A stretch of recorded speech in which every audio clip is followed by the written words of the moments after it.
आज की कहानी सिंपलटन और मधुमक्खी की। एक महल पर दो राजकुमार रहते थे।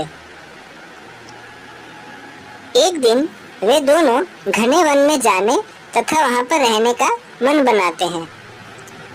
वे दोनों एक घने वन में जा पहुंचते हैं। वे रात्रि को वहां रुकते हैं व शयन करते हैं। वे दोनों अगले सवेरे को वन के और भीतर प्रस्थान करने की सोचते हैं। वे वन के भीतर से गुजरते हैं, तभी उन्हें रास्ते में एक चींटियों का पहाड़ देखने को मिलता है। इनमें से एक छोटा राजकुमार था जिसका नाम सिंपलटन था। वह बड़ा राजकुमार इस पहाड़ को ध्वस्त करके अंडों को अपने संग ले जाने की सोचता है। वहां पर सिंपलटन था जो समझदार था और वह ऐसा करने से उसको इनकार करता है। वे दोनों फिर से आगे की सफर की ओर बढ़ने लगते हैं। वे दोनों एक तालाब के निकट जा पहुंचते हैं।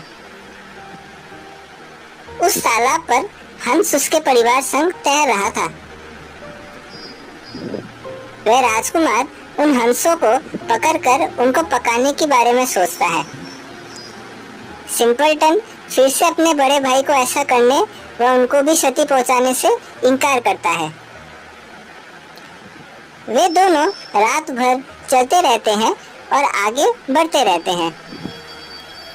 वे दोनों फिर से आगे बढ़ते हैं और एक पेड़ के आगे रुकते हैं। उस पेड़ में एक मधुमक्खी का छत्ता दिखाई देता है। वह राजकुमार उस छत्ते में से शहद निकालने की सोचता है। सिंपलटन उसको ऐसा करने से इनकार करता है। सिंपलटन किसी भी प्राणी को हानि ना पहुंचाने की कहता है। वे थोड़ी आगे की ओर बढ़ते हैं और एक किले को जा पहुंचते हैं। उस किले के बाहर बहुत सारे घोड़े थे। वे दोनों किले के भीतर प्रवेश करते हैं और चारों तरफ घूमते हैं। वे किले के भीतर इधर उधर घूमते रहते हैं। वे घूमते घूमते एक कमरे में जा घुसते हैं। उसके अंदर एक बूढ़ा आदमी कुर्सी लेकर बैठा था। वह आदमी उसको अपनी तरफ बुलाता है। सिंपलटन और उसका बड़ा भाई उनसे मिलता है और वे दोनों अपनी बातें बताते हैं। वह बूढ़ा आदमी उनकी बातों को सुनता है और वह उनको 3 परीक्षाएं देता है।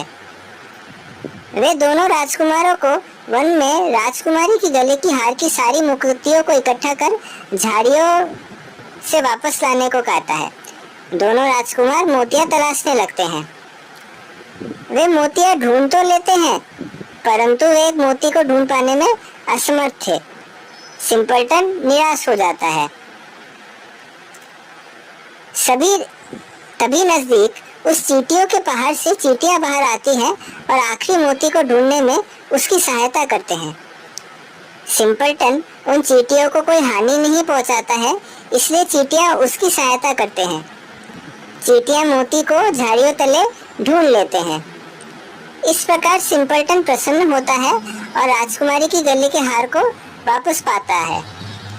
वहां निकट एक तालाब है जहां पर उनकी दूसरी परीक्षा थी।